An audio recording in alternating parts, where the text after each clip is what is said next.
Hello viewers, ABC வேர் Tamil. So இன்றைக்கி நம்ம வீடியோவில் வந்து செர்வோ ஸ்டெபிளைசர் இது வந்து சேலுக்காக அவைலபிள் இருக்குது.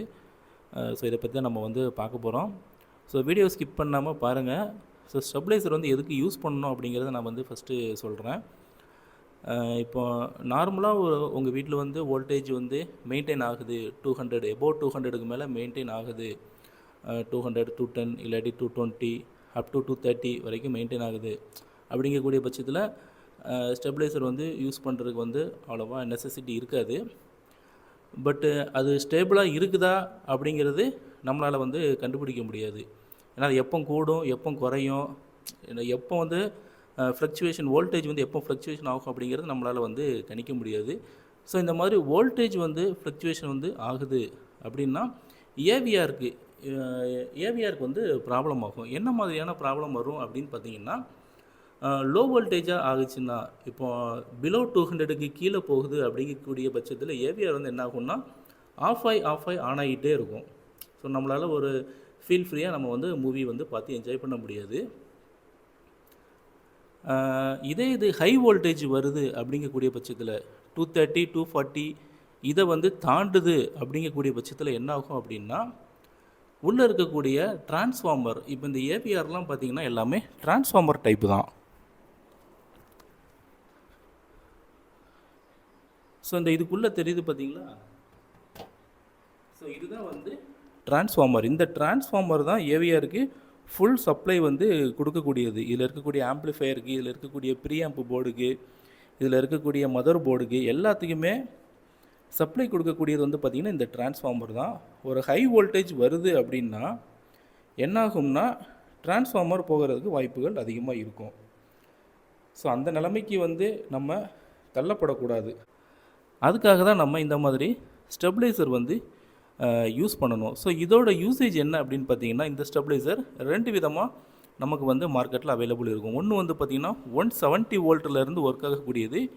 இன்னொன்று வந்து பார்த்திங்கன்னா 140 வோல்ட்லேருந்து ஒர்க் ஆகக்கூடியது. அதாவது லோ வோல்டேஜ் வந்து சொல்கிறேன். ஹை வோல்டேஜ் வந்து பார்த்திங்கன்னா 270 வரைக்கும் இது ஒர்க் ஆகும். ஸோ இப்போ நம்மக்கிட்ட இருக்கிறது பார்த்திங்கன்னா 140 வோல்ட்லேருந்தே ஒர்க் ஆகக்கூடிய ஒரு சர்வோ வோல்டேஜ் ஸ்டெபிளைசர். ஸோ இது என்ன பண்ணும் அப்படின்னு பார்த்தீங்கன்னா, சப்போஸ் நம்மளோட வீட்டில் 170 வருது அப்படின்னா இது வந்து ஒரு 50 வோல்டேஜ் வந்து கூட கொடுக்கும். அதாவது 210 220 அந்த ரேஞ்ச் வந்து கூட கொடுக்கும். இது நம்ம வீட்டில் 150 வருதுன்னா ஒரு 70 வோல்ட் வந்து இன்க்ரீஸ் பண்ணி கொடுக்கும், 220 வோல்ட் வந்து இன்க்ரீஸ் பண்ணி கொடுக்கும். அதே சமயத்தில் இந்த ஸ்டெபிளைசர் பார்த்திங்கன்னா ஒரு 260 270 வருது அப்படின்னா அப்போது இதை ஸ்டெப் டவுன் பண்ணி கொடுக்கும். ஒரு 220 210 அந்த ரேஞ்சுக்கு ஸ்டெப் டவுன் பண்ணி வந்து கொடுக்கும். ஸோ இந்த மாதிரி ஸ்டெப் அப்பும் பண்ணும், ஸ்டெப் டவுனும் பண்ணும். ஸோ இதுதான் இந்த சர்வோ ஸ்டெபிளைசரோட வேலை.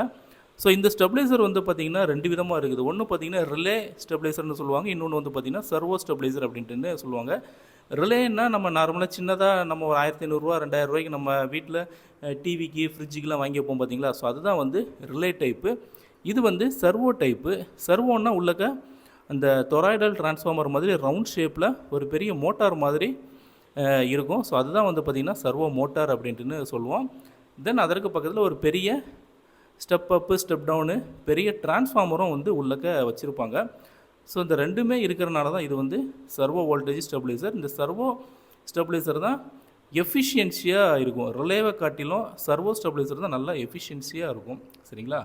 ஸோ இது வந்து நம்மக்கிட்ட இருக்கிறது சர்வோ ஸ்டெபிளைசரில் 140 வோல்ட்டு நல்ல ஹெவியான ஸ்டெபிளைசர். இது வந்து ஒரு அனலாக் மெத்தடு. ஃப்ரண்ட்டில் பார்த்தீங்கன்னா உங்களுக்கு வோல்டேஜ் மீட்ரு வந்து கொடுத்துருப்பாங்க. கீழே ஒரு சுவிட்ச் இருக்கும், அது வந்து இன்புட்டு அவுட்புட் அப்படின்ட்டு கொடுத்துருப்பாங்க. இப்போ இன்புட்டில் இருந்துச்சுன்னா எவ்வளோ வோல்டேஜ் நமக்கு உள்ளக்க போகுது அப்படிங்கிறது நம்ம வந்து கண்டுபிடிச்சிக்கலாம். அவுட்புட்டில் நம்ம சுவிட்சை தட்டி விட்டோம்னா எவ்வளோ அவுட்புட்டு ஸ்டெபிளைசர்லேருந்து வெளியே போகுது அப்படிங்கிறத நம்ம வந்து கண்டுபிடிச்சிக்கலாம். ஸோ அதை ரெண்டையுமே இண்டிகேட் பண்ணுற மாதிரி இன்புட் அவுட்புட் அப்படின்ட்டு 2 லைட்டுமே இதில் வந்து கொடுத்துருக்குறாங்க. ஸோ இப்போ நான் இதை வந்து பவர் ஆன் பண்ணி உங்களுக்கு இந்த இன்புட் அவுட்புட்லாம் எப்படி ஒர்க் ஆகுது அப்படிங்கிறத நான் வந்து காட்டுறேன்.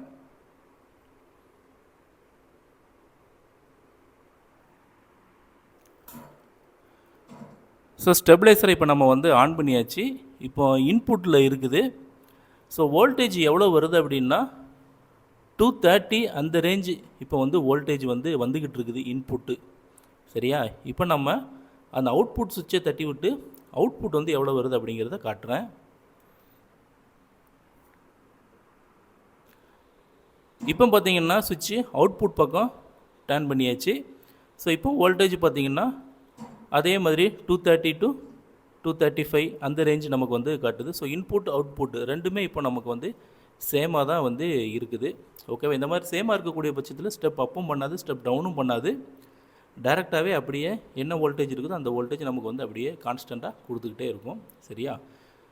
ஸோ இது எப்போ வந்து ஃப்ளக்சுவேஷன் ஆகுதோ அந்த டைமில் இந்த சர்வோ மோட்டார்லேருந்து உங்களுக்கு சவுண்டும் கேட்கும், டங்ன்னு ஒரு சவுண்டும் கேட்கும். ஸோ அந்த மாதிரி சுச்சுவேஷனில் ஸ்டெபிளைசர் வந்து வேலை செய்யுது அப்படிங்கிற மாதிரி நம்ம வந்து எடுத்துக்கலாம். ஓகேவா?